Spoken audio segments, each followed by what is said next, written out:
Halo, nama saya Alven Rudiawan dari Program Studi Teknik Geologi Fakultas Ilmu dan Teknologi Kebumian ITB. Di modul 7 kali ini, kita akan berdiskusi tentang metamorfism. James Hutton, melalui hasil observasinya terhadap batuan metamorf yang tersingkap di Scotland, memberikan pemikirannya bahwa batuan-batuan ini pada awalnya diendapkan secara normal seperti biasa. Hanya sekarang strukturnya dan komposisinya telah mengalami distorsi secara ekstrim.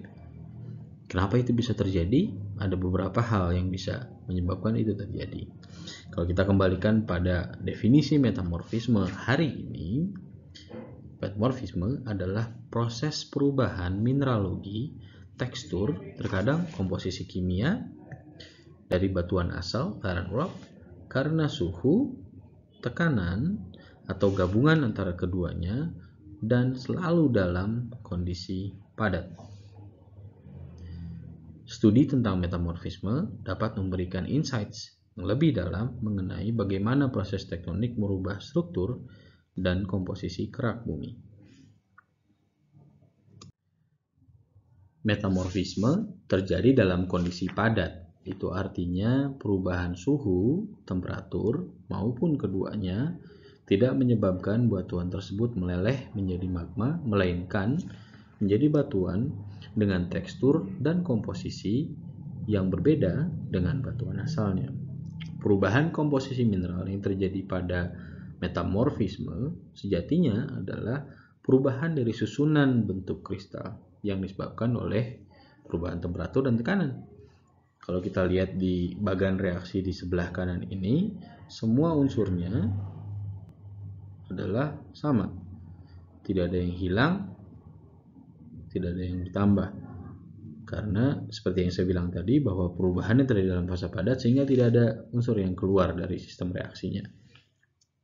Selain berubah komposisinya, batuan metamorf juga mengalami perubahan tekstur. Seperti yang kita bisa lihat semua di diagram ini, bahwa kalau tadinya semua mempunyai fragmen yang tidak beraturan seperti ini, dengan bertambahnya tekanan dan temperatur, fragmennya mengalami perubahan menjadi elongated seperti ini, memanjang gitu. Semakin besar perubahan tekanan temperaturnya, fragmennya akan semakin tipis, semakin berubah menjadi semakin panjang. Ini yang kita bisa juga lihat di singkapan.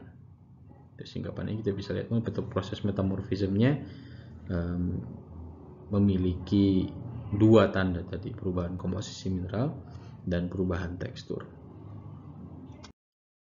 Metamorfisme dikendalikan oleh 4 faktor utama. Pertama adalah tekanan. Semakin dalam, semakin besar tekanan. Mineral akan menjadi lebih padat dan stabil. Tekstur akan berubah, tapi komposisi tidak berubah.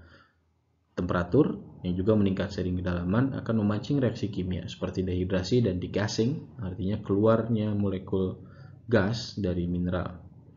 Nah, temperatur yang tinggi juga dapat dicapai dekat tubuh intrusi.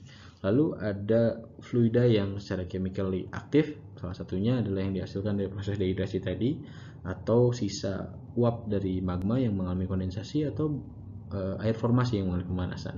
Fungsi dari air menurunkan suhu yang mempercepat reaksi metamorfisme. Kalau disertai pergerakan, maka metamorfisme yang terjadi di sini namanya mempunyai nama khas, namanya metasomatisme atau alterasi. Nah, proses metasomatisme dan alterasi ini sangat dikendalikan oleh parent rocks composition, komposisi dari batuan induknya. Kalau dia reaktif terhadap fluida chemically aktif tadi, maka akan menentukan terhadap besar kecilnya efek metamorfisme thermal.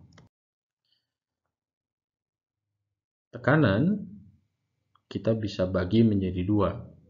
Ada yang namanya confining pressure sama differential stress. Confining pressure adalah tekanan yang diberikan yang sama ke segala arah pada sebuah titik di kedalaman. Seperti kalau kita menyelam. Differential stresses adalah gaya yang mendeformasi batuan dengan besaran yang tidak sama pada arah yang berbeda. Kalau tadi sama confining pressure, yang ini tidak sama. Nah, temperatur kita lihat dalam natural dalam alam, kita punya dua jenis temperatur changes. Kita punya gradient geothermal yang meningkat seiring dengan kedalaman, lalu dekat dengan kontak tubuh intrusi. Sampai jumpa di modul berikutnya, yaitu jenis-jenis metamorfisme. Cheerio!